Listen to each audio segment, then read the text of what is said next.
Na. Kasi may tatlong klase mo pala ako talaga. Sige, piling ko na yan yung kwan. Para di ka na maglalako. Ay, salamat boss. Oo. Kasi nagpapajigas din yung misis ko.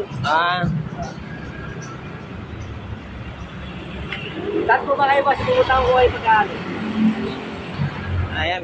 Para din na maglalako Makasaway nyo si rin yung Kuya. kasamahan ko boss. Sige, sige. Ayan guys ha. Pinili na natin yung walis ni Kuya para hindi na siya mahirapan. Makakapoy tayo boss. Na-share nyo po sa Facebook po si mga... Ayan.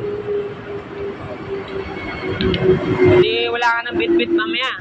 Kukunti na lang. Yun na lang po. Nasaan na po ako ano?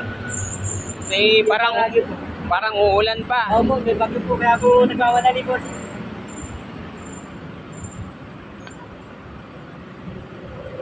Ako rin po si gumagawa nito bossing. Ako po. Sarili po namin ng tatay ko. Saan ba yan galing? Bataan? Bataan. Saan sa Bataan? Abukay Pabata po. Apukay? Apo. Mabata ka po kayo. Pala nga po. Tama. Baka po sabi ko yun.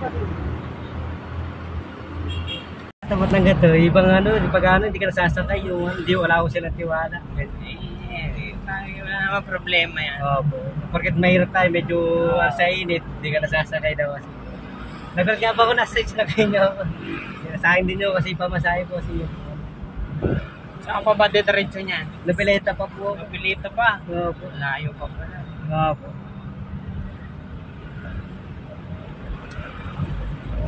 Wala po sa bibigyan ko sa envelope yung maliit. Hindi lang po, di rin lang ako nakagawa. Ay, malalaman ko yung pesto nyo pag ano, bibigyan ko na. Raymond yung pangalan ko kasi. Okay. Malakas yung ulan.